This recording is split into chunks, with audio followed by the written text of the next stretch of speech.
నమస్తే అండి. నా పేరు ఆష. నేను డాన్సర్‌ని. అసిస్టెంట్ డాన్సర్‌గా చాలా మోస్ట్‌లీ వర్క్ చేశాను. ఇప్పుడు నేను ఎందుకు మాట్లాడవలసి వస్తుందంటే, కొద్ది రోజులుగా డాన్స్ మాస్టర్ జానీ గారి నేము అండ్ సుమలత గారి పేరు ఒకటే వినిపిస్తుంది. ఒక మహిళ ఇంతగా పోరాడుతుంది. తోటి మహిళా డాన్సర్స్ సపోర్ట్ లేకుండా ఇలా చూస్తుంటే చాలా బాధగా ఉంది. 1 వీక్ అయింది. 1 వీక్ నుంచి మీడియాలో జానీ మాస్టర్ సుమలత గారి పేరే వినిపిస్తుంది. అంతగా సుమలత గారు ఏం తప్పు చేశారండి? సుమలత గారు నిలదీయడంలో తప్పు లేదు. అక్కడ సెక్రటరీ పోస్ట్‌లో ఉన్న ఒక ఇన్‌చార్జ్ పేమెంట్ ఫుల్ పేమెంట్ ఇవ్వకుండా తినేస్తూ కొంచెం కొంచెం పేమెంట్ ఇస్తుంటే ఒక ఫస్ట్ టైం నేను 1993 నుంచి ఉన్నాను. 2015 వరకు నేనున్నాను. ఈ రోజు వరకు కూడా మీన్స్ 2015 వరకు కూడా ఇలా నిలదీసే వ్యక్తి ఒక ప్రెసిడెంట్ నేను చూడలేదు. నువ్వు తప్పు చేస్తున్నావు.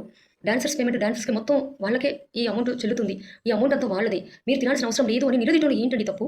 చెప్పండి. ఒక మహిళ ఆ పోస్ట్‌లో ఉండి ఎవరికీ లొంగకుండా, ఎవరికీ భయపడకుండా ఇది తప్పు అని చెప్పడం తప్ప ఇన్ని రోజులు ఎన్ని సార్లు ఆ పోస్ట్‌లో ఉన్నారు. ట్రెజరర్ పోస్ట్, సెక్రటరీ పోస్ట్ మారి మారి ఉన్నారు. ఏడుకొండల శ్రీను గారు. ఒక్కరోజు కూడా వాళ్ళు చేసిన తప్పులను నిలదీసే వ్యక్తి ఈ రోజుల్లో ఇప్పటి వరకు లేరు. ఈ రోజు చాలా చాలా హ్యాపీగా ఉంది. యూనియన్‌కి ఒక మంచి జరుగుతుందని నమ్మకం ఉంది. యూనియన్‌లో ఒక డేర్ పర్సన్, ఒక లేడీ, ఒక మహిళ వచ్చి నిలదీస్తుంది. ఇది తప్పు. డాన్సర్స్‌కి చెందే పేమెంట్ డాన్సర్‌కి చెందాలి అనుకున్న తప్పు లేదు కదా! దానికి తోటి మహిళా డాన్సర్స్ కూడా వాళ్ళకి సపోర్ట్ చేస్తూ వీళ్ళని ఇలాగా ప్రాబ్లమ్‌లో నెట్టడం సరైన పద్ధతి కాదు. అండ్ నేను ఒక డాన్సర్‌గా అనుభవించానండి. ఒక డాన్సర్‌గా ఉన్న టైంలో నాకు అలాగే జరిగింది. ఎంత కష్టపడినా కూడా పేమెంట్ తినేయడం, కన్విన్స్ లేకుండా ఉండడం, ఏదైనా చెప్తే నెక్స్ట్ సాంగ్‌లో ఉండవు. నెక్స్ట్ గ్రూప్‌లో ఉండవు. ఇన్‌చార్జ్‌లు అందరూ ఒకటి మాట్లాడుకొని వర్క్ చెప్పొద్దంటారు. ఇలా చాలా జరిగినాయి. ఎవరికో కాదు నాకే. ఎగ్జాంపుల్ నేనే ఉన్నాను. నేనే చెప్తున్నాను. ఇంతకన్నా ఇంకేం కావాలి మీకు? నేనే చెప్తున్నాను. అయితే మేమిప్పుడు డాన్సర్స్‌గా లేము ఆ యూనియన్‌లో. కానీ 11 ఏజ్ మాకు ఈ యూనియన్ స్థాపించేటప్పుడు ఉన్న 10 మంది అమ్మాయిలు, 10 మంది అబ్బాయిలు మేము కష్టపడితేనే ఈరోజు యూనియన్ ఇంత పెద్దగా, ఇంత స్థాయిలో ఉంది. ఇంత హ్యాపీగా మేము కొంచెం అమౌంట్‌కే వర్క్ చేశాము. ఈరోజు ఇంత పెద్ద స్థాయిలో యూనియన్ ఎదిగిందని చాలా పడుతున్నాము. ఎందుకంటే మా కన్న తల్లి ఎంతో ఆ యూనియన్ మాకంత మా ఇల్లు, మా సొంత అమ్మ ఇల్లులాగా ఆ యూనియన్. కానీ మమ్మల్ని ఆ యూనియన్ నుంచి నెట్టేశారు. ఈ ఏడుకొండ శ్రీను కూడా మమ్మల్ని రాకుండా చేశారు. మాకు ఒక ఏజ్ వచ్చిన తర్వాత మ్యారేజ్ అయిపోతుంది. మ్యారేజ్ అయిన తర్వాత కొన్ని డెలివరీస్ ఆ కారణం వల్ల మేము అత్త వాళ్ళ ఇంట్లో ఉండాల్సి వస్తుంది. అప్పుడు కొంచెం వర్క్‌కు గ్యాప్ వస్తది. అబ్బాయిలు కాదు కదండీ! ఆ టైంలో మాకు ఫోన్ చేసి పంజాగుట్ట ప్రకాష్ వీళ్ళందరూ యూనియన్ వైజాగ్‌కి వెళ్ళిపోతుంది. ప్రాబ్లమ్ అయిపోయింది. మేము ఫస్ట్ యూనియన్ కోసం ఉన్న వాళ్ళము. అందరికీ యూనియన్ ఫస్ట్ సీనియర్స్‌గా ఉన్న వాళ్ళందరికీ బాయ్స్‌కి 10 మెంబర్స్, గర్ల్స్‌కి, బాయ్స్‌కి అందరికీ కలిపి డబ్బులు అంటే అమౌంట్ తీసుకొని 3 లాక్స్ యూనియన్ వెళ్ళిపోతుంది. తర్వాత ఇది కూడా ఉండదు అంటే బాయ్సే తీసుకుంటున్నారు అక్కడ ఉన్నవాళ్ళు. మేము ఎక్కడో ఉన్నాము. అప్పటికప్పుడు వర్క్ చేస్తూనే ఉన్నాము. ప్రెగ్నెంట్ టైంలో అత్తయ్య వాళ్ళ ఇంట్లో ఉన్నాను. దానివల్ల మేము కూడా ఆలోచించాము. ఓహ్! నిజమేనేమో యూనియన్ వెళ్ళిపోతుంది. మన ఏజ్ 11 సంవత్సరాలు ఆడుకునే టైంలో మనం డాన్సర్‌గా వచ్చి కష్టపడి ఒక యూనియన్ నిలబడే యూనియన్ కోసం ఎంత కష్టపడ్డాము అని చెప్పేసి ఓకే వాళ్ళు చెప్పినట్టే వెళ్ళాము. వెళ్ళిన టైంలో కూడా నాకు కార్డ్ లేదని చెప్పి నాతో 45,000 తీసుకొని తీన్మార్ షూటింగ్ టైంలో నువ్వు రెన్యువల్ కట్టలేదు అన్నీ ఇదైపోయినాయి. మళ్ళీ నాకు 43,000 నేను కట్టి ఆ తర్వాత తీన్మార్ సాంగ్ నేను వర్క్ చేశాను. వర్క్ చేసిన తర్వాత కూడా మళ్ళీ 2015లో 14లో ఇలాగా యూనియన్ వెళ్ళిపోతుంది. పేమెంట్ మీరు వచ్చి అమౌంట్ తీసుకోండి అని చెప్పేసి ఈ బాయ్స్ ఫోన్ చేసి ఆ 10లో ఉన్న వాళ్ళు ఫోన్ చేస్తే మేము అమ్మాయిలు కూడా అదే అనుకున్నాం. లక్ష్మి సీనియర్ డాన్సర్ ఉన్నారు లక్ష్మి కానీ ఇంకా రుబీనా, దేవి వీళ్ళందరితో మాట్లాడుకున్నాం. ఇలా వెళ్ళిపోతుందంటనే యూనియన్ బాయ్సే తీసుకుంటున్నారు. మరి మనం కూడా తీసుకుందాము అని చెప్పేసి వీళ్ళు చెప్పిన వాళ్ళు మాకు తెలుసు. లేదంటే మాకు రిటైర్మెంట్ ఇవన్నీ మాకు తెలియదు. మాకు నాలెడ్జ్ కూడా లేదు. చెప్పి వెళ్ళి తీసుకున్న తర్వాత అక్కడ మోసం చేశాడు పంజాగుట్ట ప్రకాష్. అలాగే అమ్మాయిలకేమో 3 లక్షలు ఇచ్చేసి యూనియన్ నుంచి బయటకు వెళ్ళగొట్టేశారు. అదే బాయ్స్ 2.5 లక్షలు తీసుకొని అదే యూనియన్లో ఉంటూ 50,000 మాత్రం యూనియన్ డిపాజిట్ చేసుకుంటూ ఆ 2.5 లక్షలు వాళ్ళు తీసుకొని కూడా యూనియన్లో వాళ్ళు ఇప్పటికీ కొనసాగుతున్నారు. పదవుల్లో డాన్సర్‌గా, డాన్స్ మాస్టర్‌గా. వాళ్ళకి న్యాయం ఏంటండి? మాకు న్యాయం ఏంటండి? ఇది అడిగి మేము ఫెడరేషన్‌కి వెళ్ళాము. వాళ్ళ దగ్గరికి వెళ్తే పంజాగుట్ట ప్రకాష్ అండ్ ఈ ఏడుకొండల శ్రీను మమ్మల్ని యూనియన్ కూడా రానివ్వలేదు. అలాగే మేము ఫెడరేషన్‌కి వెళ్ళాము.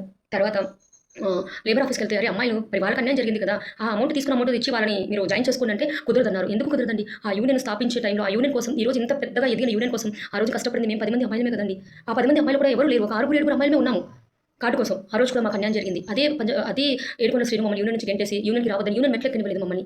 అర్థమైందా? ఆ టైంలో జానీ మాస్టర్ గారు చాలా మంచి మాస్టర్ ఆయన. ఆ టైంలో మాస్టర్ మాకు వర్క్ లేదు. ప్రాబ్లమ్‌లో ఉన్నాం అందరము అనంటే సల్మాన్ ఖాన్ గారి సాంగ్‌కి మమ్మల్ని ఒక 7, 8 మెంబర్స్ అమ్మాయిలకి ఆయన వర్క్ ఇచ్చారండి. మంచి మనసుతో వర్క్ ఇస్తే ఇదే ఏడుకొండల శ్రీను ఫోన్ చేసి వాళ్ళని మీరు ఎలా వర్క్ ఇస్తారు? ఆ వర్క్ ఇస్తే మీ కార్డు సస్పెండ్ చేస్తాము. మీకు యూనియన్‌లో ఫైన్ పడుతుంది. మీరు సాంగ్ చేయకుండా చేస్తాము అని చెప్పి బెదిరించారండి. బెదిరిస్తే మాస్టర్ ఏం చెప్పారు తెలుసండి? ఆ సాంగ్‌లో చాలా మంది ఆర్టిస్టులు ఉన్నారు. Bombay artist, junior artist, company artist అందరూ ఉన్నారు. అయితే మాస్టర్ వందల మంది డాన్సర్స్ ఉన్నారు. అయితే మేము డాన్సర్‌గా వర్క్ చేయొద్దు అని అన్నారు. మాస్టర్ ఒకటే మాట అన్నారు. మీరు వచ్చారు కాబట్టి నాకు డాన్సర్‌గా కాదు మీరు ఆర్టిస్ట్‌గా చేయండి అని చెప్పేసి మమ్మల్ని కూర్చోబెట్టి పేమెంట్ ఇచ్చారు. ఆయన కదండీ మాస్టర్ అంటే. ఆయన కదండీ మంచి మనసు. చెప్పండి ఆయన యూనియన్ నుంచి ఏ డబ్బు తిన్నారండి? ప్రతిది యూనియన్ కోసమే చేశారు. పెద్ద పెద్ద హీరో రామ్ చరణ్ గారి దగ్గరికి వెళ్లి డబ్బులు తీసుకొచ్చి ఎవరి కోసం? వాళ్ళ కోసం కాదు కదా! యూనియన్ కోసం ఖర్చు పెట్టారు ఆ డబ్బు. డాన్సర్స్ బాగుపడాలని. అలాగే సుమలత గారు ఏం చేశారండి? డాన్సర్స్ అమౌంట్ కష్టపడుతుంది అమౌంట్ కోసం కదండీ! ఇప్పుడు మేము ఇంతగా కష్టపడుతున్నాము. రంగు వేసుకుంటున్నాము. ఎండలో కష్టపడుతున్నాము. వర్షంలో కష్టపడుతున్నాము. చిన్న చిన్న డ్రెస్ వేసుకుంటున్నాము. దేనికోసం అండి? అమౌంట్ కోసమే కదా! అమౌంట్ వస్తే ఎంత హ్యాపీ ఫీల్ అవుతాం. మేము చేసిన అమౌంట్ మాకొచ్చు. ఆ అమౌంట్‌లో ఒక 1500 మాకు కలర్ వేసుకున్నందుకో, వర్షంలో తడిచినందుకో ఇస్తే 500 ఇచ్చి రూ. 1000 ఇన్‌చార్జ్ రూపంలో ఉన్న ఏడుకొండల శ్రీను తినేస్తుంటే ఆమె నిలదీశారు. ఇది తప్పు. మరి యూనియన్ డాన్సర్స్‌కి పేమెంట్ మొత్తం దక్కాలి. వాళ్ళు కష్టపడిన డబ్బు వాళ్ళకే దక్కాలి అని చెప్పడంలో తప్పేముందండి? న్యాయమే కదా! కష్టపడింది దేనికోసం అండి? డబ్బు కోసమే కదా! ఆ డబ్బు కష్టపడిన వాళ్ళకి చెందాలి. నువ్వెందుకు తింటావు అని అన్నందుకు, వాళ్ళు చేసిన తప్పుని పట్టుకున్నందుకు వీళ్ళు తప్పయ్యారా? దొంగగా ఉన్నవాళ్ళు మంచయ్యారా? ఆలోచించండి మీరు. ప్రతి ఒక్కళ్ళు ఆలోచించండి. ఈ రోజు వరకు యూనియన్‌లో ఇంత ధైర్యంగా అడిగే ఏ ఒక్క ఏమంటారు ఎవరు లేరు. ఈరోజు తను ప్రెసిడెంట్ పోస్ట్‌లో ఉండి తనంత ధైర్యంగా డాన్సర్స్‌కి మంచి జరగాలి, అందరికీ మంచి జరగాలని కోరుకోవడంలో తప్పే లేదండి. యూనియన్‌లో చాలా అన్యాయాలు జరుగుతున్నాయి. అది అడుగుతామని మమ్మల్ని రానివ్వకుండా చేస్తున్నారు. సీనియర్స్ అన్నీ మేము అడుగుతామని మమ్మల్ని రానివ్వకుండా చేస్తున్నారు. ఎంతోమంది సీనియర్స్ అమ్మాయిలు ఆ యూనియన్ గేట్ ముందు ఆ మెట్ల మీద నుంచున్నాం మేము. మాకు అన్యాయం జరిగింది, మాకు న్యాయం జరగాలని. ఫెడరేషన్ వాళ్ళు కూడా వాళ్ళని తీసుకోండి అని చెప్పినా వినలేదు. లేబర్ ఆఫీస్ నుంచి కూడా అమ్మాయిలు కదయ్యా, వాళ్ళు అమౌంట్ కట్టి వాళ్ళు వస్తారంటే మేము తీసుకున్న అమౌంట్ కట్టి మేము వస్తామనంటే మాకు ఎందుకండి ఛాన్స్ ఇవ్వట్లేదు? ఏం తప్పు చేశామండి మేము? యూనియన్ కోసం కష్టపడ్డాము. అంటే 11 సంవత్సరాలండి. 11 సంవత్సరాల్లో 11 ఏజ్ మేము ఇంద్రానగర్ నుంచి, నేను ఉండేది ఇంద్రానగర్ నుంచి రామానాయుడు కళామండపం అక్కడికి వెళ్ళి డాన్స్ రాత్రి 8, 9 అవుతుందండి. ఒకసారి లాస్ట్ బస్ అయిపోతే అందరూ ఒకరి వరకు ఒకరు నడుచుకుంటూ ఆ నొప్పులతో అలాగే వచ్చేవాళ్ళు. ఆ రోజు కష్టపడినందుకే కదండి ఈరోజు ఇంత పెద్ద స్థాయిలో డాన్స్ యూనియన్ నిలబడింది. అప్పుడు మా కష్టాన్ని ఎందుకు గుర్తించట్లేదండి? మేము అడగలేదు కదా రిటైర్మెంట్ కావాలని కూడా. అప్పుడు మాకు మోసం జరిగింది. పంజాగుట్ట ప్రకాష్ మమ్మల్ని మోసం చేశాడు. ఇదే ఏడుకొండల శ్రీను మమ్మల్ని యూనియన్ నుంచి గెంటేశాడు. చాలా మంది ఉన్నారండి. మమ్మల్ని చాలా ఇన్సల్ట్ చేశారు. కానీ జానీ మాస్టర్ ఒక్కరే మాకు ఒక సాంగ్ కాదండి, 2, 3 సాంగ్‌లో మాకు వర్క్ ఇచ్చారు. ఏదో ఒక రూపంలో వర్క్ ఇచ్చి మమ్మల్ని ఆదుకున్నది జానీ మాస్టర్. అలాంటి వ్యక్తి కావాలా? మోసం చేసేవాళ్ళు కావాలా? ఆలోచించండి. ఎవరికి పగలు కాదు. నాకు ఎవరి మీద ఎలాంటి వీళ్ళు మంచోళ్ళు, ఆ మాస్టర్ మంచోడు, ఈ మాస్టర్ మంచోడు అని కాదు. మన యూనియన్ బాగుపడాలి. మన యూనియన్‌కి మంచి జరగాలి. మన యూనియన్‌కి మంచి చేసేవాళ్ళు కావాలి. అర్థమైందండి? ఇన్ని రోజుల వరకు ప్రెసిడెంట్, ట్రెజరర్, సెక్రటరీ అని ఒక్కళ్ళైపోయి యూనియన్ అమౌంట్ తినేసి ఒక మాట మీద ఉండి ఎవరు పట్టించుకోకుండా ఎన్ని తప్పులు చేసినా సెక్రటరీ దగ్గరికి వెళ్ళిన ప్రెసిడెంట్ ఫ్రెండ్స్ వాళ్ళ ఫ్రెండ్స్ అని మమ్మల్ని ఎవరిని దగ్గరికి రానికుండా ఇన్ని రోజులు యూనియన్ ఇది చేసి పెట్టేశారు. ఈ రోజు ఒక మహిళ దమ్ముగా ధైర్యంగా వచ్చి ఇది తప్పు జరుగుతుంది, పదవిలో ఉన్న సెక్రటరీ తప్పు చేశాడు, దీనికి శిక్ష పడాల్సిందే అనడం తప్ప ఎవరైనా ఒక్క వ్యక్తి, ఇలాంటి మనిషి ఒక్క వ్యక్తి మనకు యూనియన్లో ఉంటే మన యూనియన్ బాగుపడుతుంది. మాకు యూనియన్ వర్క్ లేదు, మేము ఎక్కడో బతుకుతున్నాం, కానీ యూనియన్ బాగుపడాలని కోరిక మాకు. ఎందుకంటే చిన్నప్పటి నుంచి ఆ యూనియన్ కోసం ఇప్పుడు వచ్చారు చాలా మంది, మంచిది యూనియన్కి నిలబెట్టారు. కానీ ఆ యూనియన్ స్థాపించడానికి, ఆ యూనియన్ నిలబడడానికి కారణం మేము. మా ఇల్లు బాగుపడుతుందంటే అంతకన్నా సంతోషం ఎవరికి ఉండదు చెప్పండి. కానీ జానీ మాస్టర్ లాంటి మంచి మనిషిని, సుమలత గారిని ఎందుకు అడ్డుకుంటున్నారో నాకు అర్థం కావట్లేదు.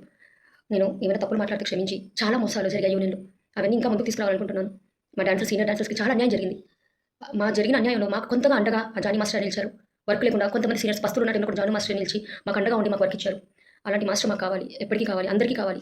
అలాంటి ప్రెసిడెంట్ కూడా ఈరోజు ధైర్యంగా వచ్చి ముందుంచి ఇలాంటి దొంగలని, ఇలాంటి మోసగాళ్ళని ఓకే బయట చేసుకోండి, బయట ఎక్కడైనా అప్పులు చేసుకోండి, ఏమైనా చేసుకోండి. యూనియన్లో ఉంటూ యూనియన్ డాన్సర్స్ డబ్బు తినేంత హక్కు ఎవరికి ఉందండి? డాన్సర్స్ డబ్బు తినే హక్కు ఎవరికి లేదు. తను అడిగింది ప్రతి డాన్సర్ కష్టం ఉంటుంది, ఆ డాన్సర్ కష్టం వాళ్ళకే చెందాలని అడగడం తప్పే లేదు. Okay, thank you so much.